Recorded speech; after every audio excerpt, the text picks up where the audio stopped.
विधना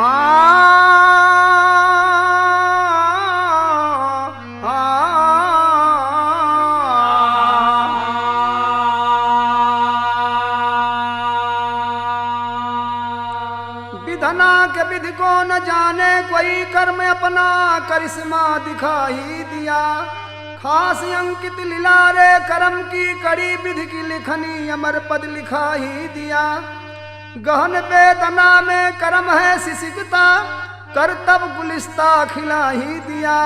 घर कर पति बाप पत्नी भाई बेटी, प्यार दूल्हा दुल्हन का निभाई दिया।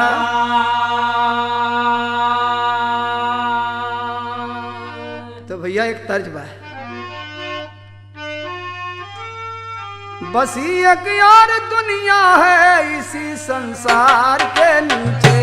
बस एक यार दुनिया है इसी संसार के नीचे। बस एक यार दुनिया है इसी संसार के नीचे। बस एक यार दुनिया है इसी संसार के नीचे। पड़ा था सखियों का झूला कदम के डार के नीचे। पड़ा था सखियों का झूला कदम के डार के नीचे। पड़ा था सखियों का झूला कदम के डार के नीचे। तो भैया यही तर्ज बा, विधि के विधान को इन सारे कर्म से मिटा नहीं सकता। विधि के विधान को इन सारे कर्म से मिटा नहीं सकता। विधि के विधान को इन सारे कर्म से मिटा नहीं सकता। विधि के विधान को इन सारे कर्म से मिटा नहीं सकता। लिखी विधना की टाकी को जुल्म से हटा नहीं सकता। लिखी विधना की टाकी को जुल्म से हटा नहीं सकता। लिखी विधना की टाकी को जुल्म से हटा नहीं सकता। कहूँ ये घटना सामने छलक के आई है, खास हिमाचल गांव बसपा की तरुणाई है। गजब अमीर चंद सेठ एक धनवान रहे, घर में सुषमा बेटी आसमां की चांद रहे। चमकता प्रेमी चंदन प्रेम बेमिसाल रहा, छलकती जोड़ी देख सबका दिल बेहाल रहा। जोड़ दोनों की 16-20 के करीब रहा, सुषमा अमीर थी चंदन बड़ा गरीब रहा। सुषमा अमीर थी चंदन बड़ा गरीब रहा। सुषमा अमीर थी चंदन बड़ा गरीब रहा। सुषमा अमीर थी चंदन बड़ा गरीब रहा। प्रेम प्रेमी से होता है गैर कोई पटा नहीं सकता। प्रेमी से होता है गैर कोई पता नहीं सकता। प्रेम प्रेमी से होता है गैर कोई पता नहीं सकता। प्रेम प्रेमी से होता है गैर कोई पटा नहीं सकता। लिखी विधना की टाकी को जुल्म से हटा नहीं सकता। लिखी विधना की टाकी को जुल्म से हटा नहीं सकता। लिखी विधना की टाकी को जुल्म से हटा नहीं सकता।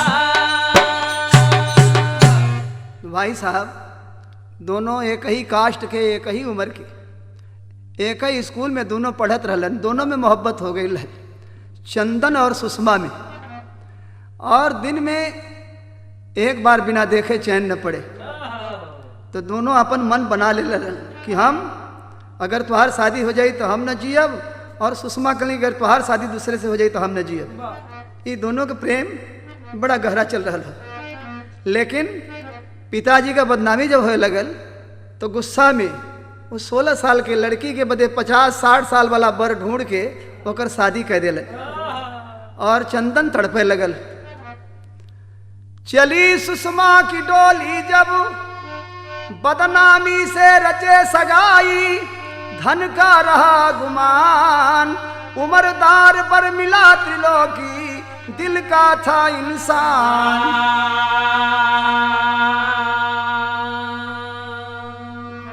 चली सुषमा की डोली जब तड़पता देख कर चंदन, जा रही छोड़ कर मुझको, तोड़ कर प्रेम का बंधन।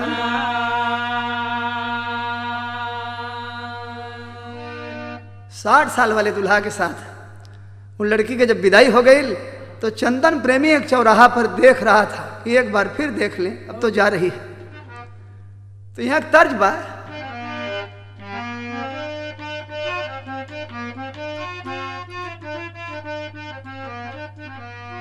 दिल ये देता है, दिल ये देता है रो रो दुहाई, किसी से कोई प्यार ना करे। देता है रो रो दुहाई, किसी से कोई प्यार ना करे। ये देता है रो रो दुहाई, किसी से कोई प्यार ना करे।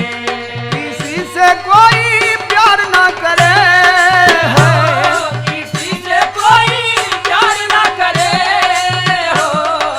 है बड़ी महंगी, बड़ी महंगी पड़ेगी जुदाई, किसी से कोई प्यार ना करे। बड़ी महंगी पड़ेगी जुदाई, किसी से कोई प्यार ना करे। बड़ी महंगी पड़ेगी जुदाई, किसी से कोई प्यार ना करे। यही तर्ज हो। बाबू बेटी की, बाबू बेटी की कर दी विदाई, जुदाई दोनों प्रेमी में भई। बाप दुनिया की कर दे विदाई, जुदाई दोनों प्रेमी में भई। बाप दुनिया के कर दे विदाई, जुदाई दोनों प्रेमी में भई। जुदाई दोनों प्रेमी में भई है, जुदाई दोनों प्रेमी में भई हो। है सुषमा सुसुके, सुषमा सुसुके वो हरवा हटाई, जुदाई दोनों प्रेमी में भई। सुषमा सुसुके वो हरवा हटाई, जुदाई दोनों प्रेमी में भई। सुषमा सुसुके वो हरवा हटाई, जुदाई दोनों प्रेमी में भई। 16 बरस की सुषमा कुमरिया, 16 बरस की सुषमा कुमरिया, 16 बरस की सुषमा कुमरिया। रहा 60 साल का त्रिलोकी संवरिया, रहा 60 साल का त्रिलोकी संवरिया, रहा 60 साल का त्रिलोकी संवरिया। अरे दिल में चंदन की, दिल में चंदन की याद सताई, जुदाई दोनों प्रेमी में भई। चंदन के याद सताई, जुदाई दोनों प्रेमी में भई। चंदन के याद सताई, जुदाई दोनों प्रेमी में भई। वाह वाह, देखिए प्रेम का मतलब है। दुल्हन गई ससुराल, पति मिला 60 साल वाला, और बाप जो है धन के गुमान में ऐसा गलती कर दी। इधर प्रेमी तड़प रहा है, चारपाई पे गिरा, अन्न पानी छोड़ दिया, और उधर दुल्हन तड़प रही है ससुराल में जाके। रात में दुल्हा जब सुहाग मनाने पहुंचता है तो दुल्हन का घूंघट उठा के देखता है कि सुबह से अभी पानी नहीं पी और तड़प रही है, हाय चंदन हाय चंदन। वो कौन सा चंदन है? तो यहाँ एक तर्ज बा, देख देख चंदा लजा लाया बंदा, सुधरी सूरत कुभिलाइल बा, बिना मर्जी के शादी रचाइल बा, बिना मर्जी के शादी। रचाइल बा, बिना मर्जी के शादी, रचाइल बा, बिना मर्जी के शादी। सज के डोली आइल त्रिलोकी भवनवा, के डोली आई त्रिलोकी भवनवा, सजी के डोली आई त्रिलोकी भवनवा। है रतिया सुहाग पहुंचा त्रिलोकी सजनवा, रतिया सुहाग पहुंचा त्रिलोकी सजनवा, रतिया सुहाग पहुंचा त्रिलोकी सजनवा। सुषमा सुसुक सुसुक यसुआ बहावे, सुषमा सुसुक सुसुक यसुआ बहावे, प्रेम का कहानिया जनाइल बा, बिना मर्जी के सदिया। रचाइल बा, बिना मर्जी के सदिया, रचाइल बा, बिना मर्जी के सदिया, रचाइल बा, बिना मर्जी के सदिया। भाई साहब, वो 60 साल वाला दूल्हा जब दुल्हन के पास पहुंच के घूंघट उठौलस है तो दुल्हन के चेहरा देख के शर्मिंदा होता हो कि हमसे तो शादी बेकार हो गई। इस 16 साल की लड़की और हम 60 साल का दूल्हा कैसे बेढ़ा पार हुई। और वो लड़की बेचारी रो रहल हो, हाय चंदन रट रहल हो। तो यहाँ एक तर्ज बा,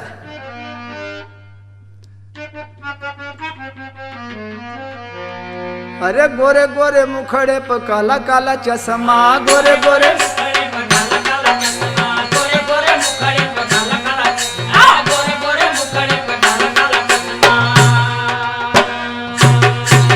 यही तर्ज बा कि गोरे गोरे गलवा पयासुओं का बहना, गोरे गोरे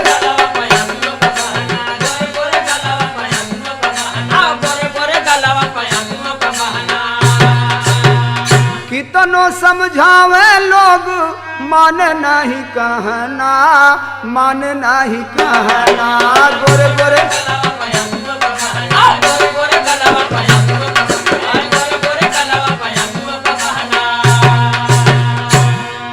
बिछड़ी मेरी जोड़ी है, दाना पानी छोड़ी है।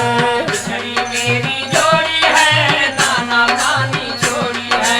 बिछड़ी मेरी जोड़ी है, दाना पानी छोड़ी है। चंदन चंदन रटा करे, बिन पानी दिल घुटा करे। चंदन चंदन रटा करे, बिन पानी दम घुटा करे।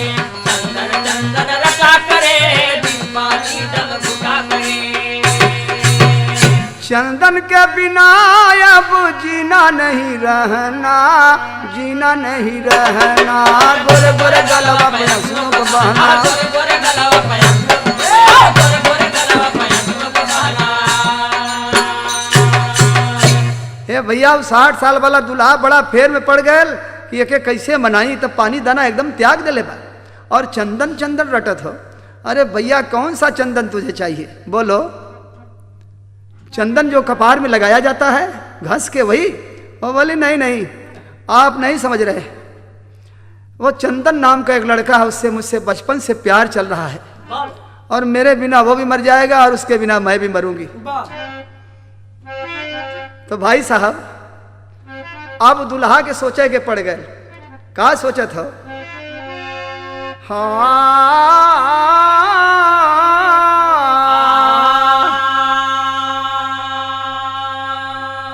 एक तर्ज है, अरे सैया मोरा मिलल बाझरे लावा, सैया मोरा मिलल बाझरे लावा, जबरी खियावे हमके केलावा।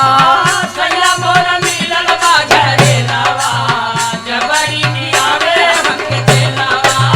सैया मोरा मिलल बाझरे लावा, जबरी खियावे हमके केलावा। यही तर्ज भाई। सुषमा सुनाई कुल करनवा, सुषमा सुनाई कुल करनवा, त्रिलोकी का घायल भइले मनवा। सुषमा सुनाई कुल करनवा, त्रिलोकी का घायल भइले मनवा।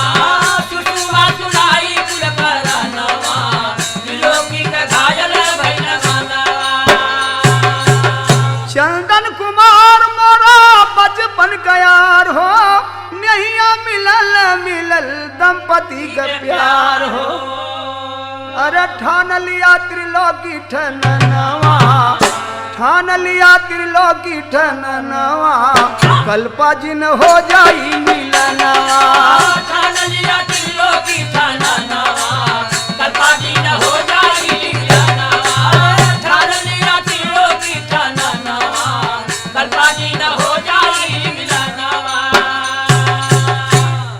प्रेम का बात जब सुनता है तो दुल्हन से बोला कि तू रो मत, मैं बर्फी ले आया हूँ, मिठाई ले आया हूँ, नमकीन ले आया हूँ, खा कर पानी पी लो। और मैं कसम खा के कहता हूँ कि तुम्हारे पिताजी तो गलती से हमारी शादी कर दी है तुम्हारे संग, अब हम तुम्हारे बाप बनूंगा और तुमको मैं अपने घर से शादी करूंगा उसी चंदन से। हैं? अब मुझे समझ में आ गया कि तू बचोगी नहीं और वो भी मर जाएगा बेचारा, तो एक साथ दो दो खून हो जाएगा, तो मैं ये नहीं चाहता। तो एक थे भैया विदेशी ठाकुर जकर भोजपुरी विदेशिया धुन, और उन्हें ड्रामा का न्योता मिलल एक जगह। वो 80 साल का दूल्हा और 16 साल के लड़की से शादी करे एक बाबू साहब आयल रहलन। तो विदेशी ठाकुर से बारात वाला लोग कहलन कि सेहरा गाँव। तो विदेशी ठाकुर बोले कि नहीं सेहरा नहीं गाऊंगा, आज हम अपने मन की गीत गाऊंगा। बारात वाले बोले गाओ। तो विदेशी ठाकुर देखे क्या थे कि पहले बाराते में हलवा आवे पानी पिए के, और दुल्हा के जब एक पुरवा हलवा मिलल तो एक कौर मुँह में ना ले से पानी बिना घोटाते नहीं बा।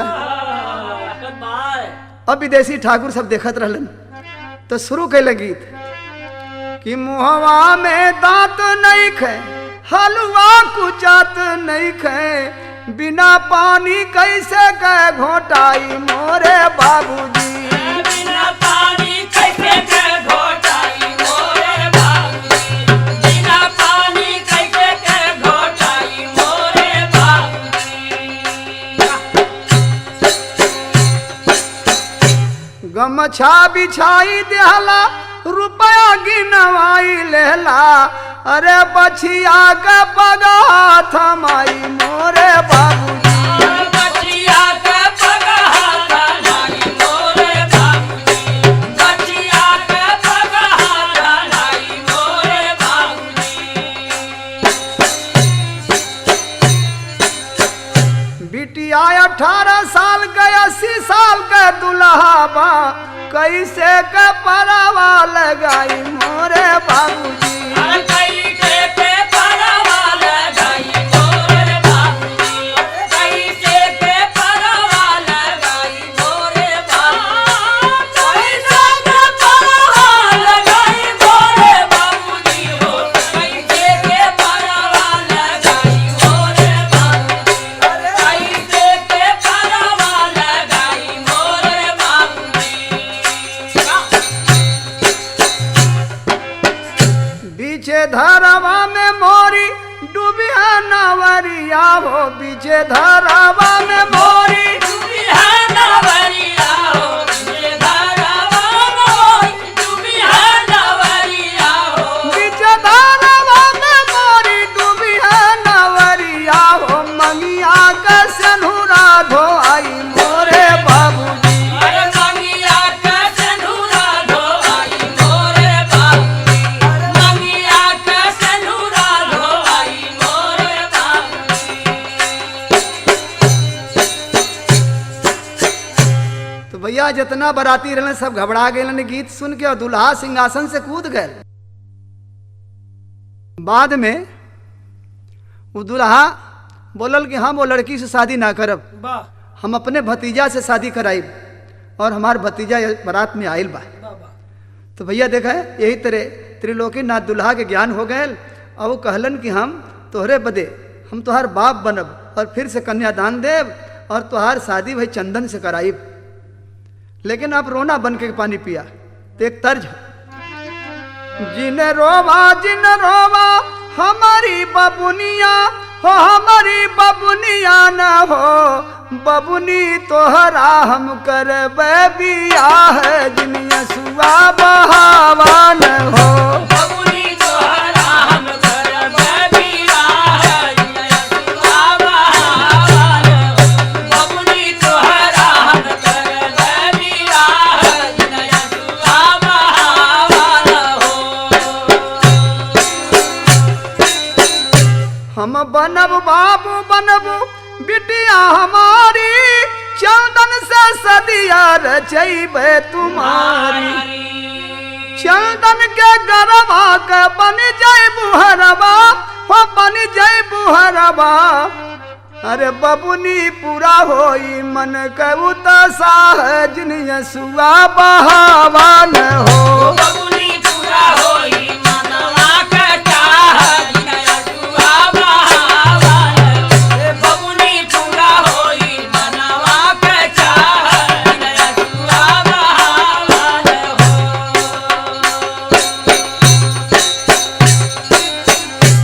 अपने पति का बात का विश्वास मान के वो लड़की पानी पिया, और वो त्रिलोकीनाथ सवेरे सवेरे बर ढूंढने के लिए चली। और तर्ज बा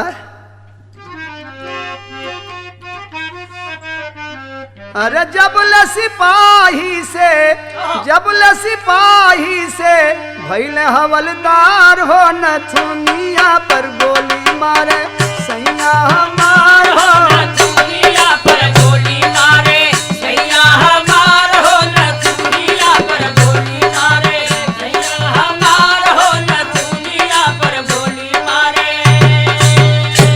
चलन त्रिलोकी लेके, चलन त्रिलोकी लेके, मन में उद्गार हो भरतार खोजे सुषमा के, चंदन के द्वार हो भरतार खोजे सुषमा के। चंदन के द्वार हो भरतार खोजे सुषमा के, चंदन के द्वार हो भरतार खोजे सुषमा के।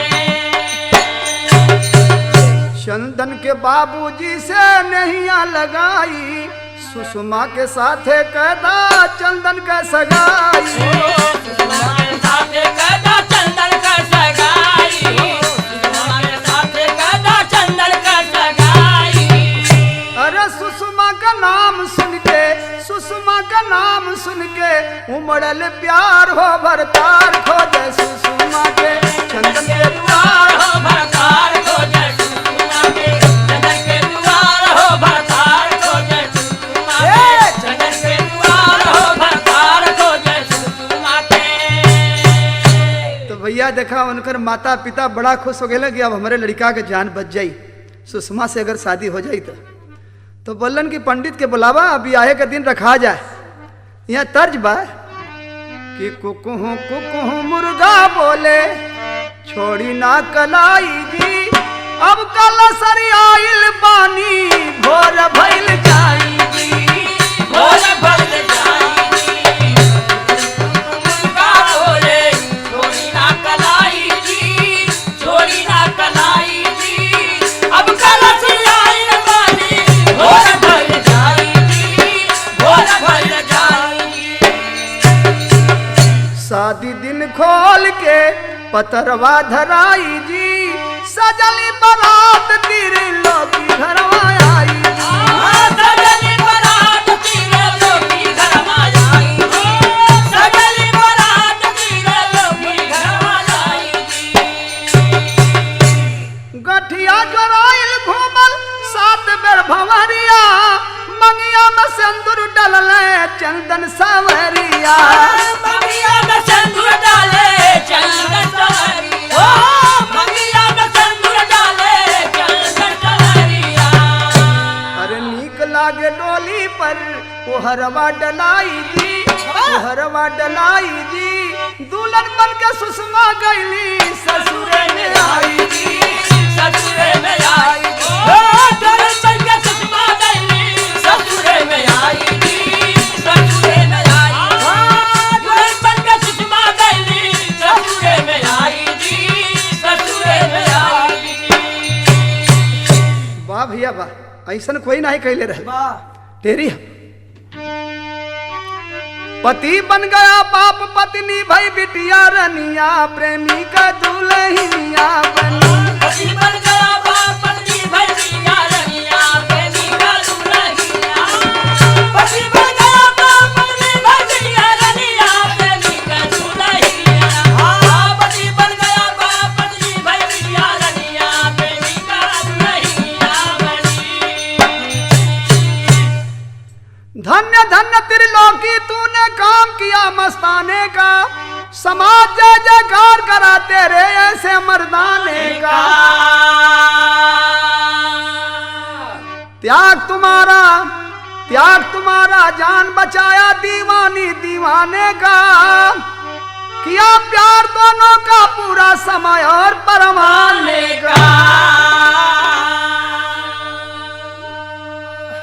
तो भाई साहब पहपट आ गए, देख करिश्मा समाज का हर्षाई सुषमा रानी के, और त्रिलोकी की होने लगी बड़ाई सुषमा रानी के। त्रिलोकी के होने लगी बड़ाई सुषमा रानी के, त्रिलोकी के होने लगी बड़ाई, त्रिलोकी के होने लगी बड़ाई सुषमा रानी, सुषमा रानी के, त्रिलोकी के होने लगी बड़ाई सुषमा रानी के, त्रिलोकी के होने लगी बड़ाई सुषमा रानी के। पति बन गया बाप देख के हर्षित भइले मनवा हो, बना के बेटी पत्नी के उ कैले कन्या दनवा हो। कलयुग का इंसान परम पद पाई सरिता और सागर को दिया मिलाई सुषमा रानी ने। सरिता ने सागर को दिया मिलाई सुषमा रानी ने। सरिता ने सागर को दिया मिलाई सुषमा रानी। सरिता ने सागर को दिया मिलाई सुषमा रानी। सुषमा रानी ने सरिता को सागर को दिया मिलाई सुषमा रानी। सरिता को सागर को दिया मिलाई सुषमा रानी के। अरे विधि का लिखनी आया जब होला भैया केतनो मेटा बाबू मेटा वाले ना मेटा जतना अमीर चंद देहल दहे जवाए भैया दुगुना तिलो की बाप दिया रसा और डोली में बिठा के माल गाड़ी पर लदाए। डोली में बिठा के माल गाड़ी पर लदाए। डोली में बिठा के माल गाड़ी पर लदाए। चंदन दहेज में समनिया का भी पाए। चंदन दहेज में समनिया का भी पाया। चंदन दहेज में समनिया का भी पाया। जय जय आवाज हो समाज पूजा लागल। जय जय आवाज हो समाज पूजे लागल। जय जय आवाज हो समाज पूजे लागल। गिरल अमीर चंद चरण पपारा माफ गुस्ताखी कदा हमरे बीरनवा। मजबूर की कदा हमरे वीरनवा। मजबूर की कदा हमरे वीरनवा। गोर बधु पौले असी सहरसा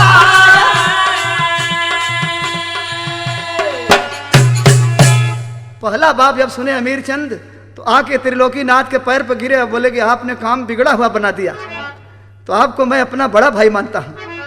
अरे बीते खुशी में जीवनिया सुहागन सुंदरी। बीते खुशी में जीवनिया सुहागन सुंदरी। बीते खुशी में जीवनिया सुहागन सुंदरी। सुहागन सुंदरी हो सुहागन सुंदरी।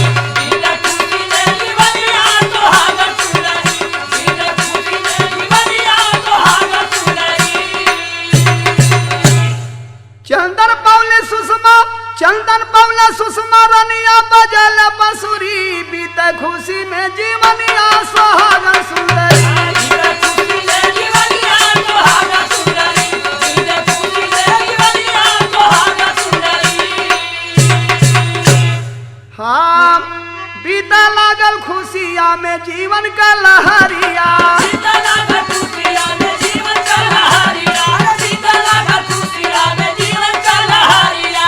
गम गम गम का लागल सूखल फुलवरिया। गम गम गम का लागल सूखल फुलवरिया। गम गम गम का लागल सूखल फुलवरिया। सास ससुर प्रेम का बहावा गगरी चंदन पौले सुषमा रनिया बजल बंसुरी। चंदन पौला सुषमा रनिया बजल बांसुरी। चंदन पौला सुषमा रनिया बजल बांसुरी। हो बजल बांसुरी। चंदन पौला सुषमा रनिया बजल बांसुरी।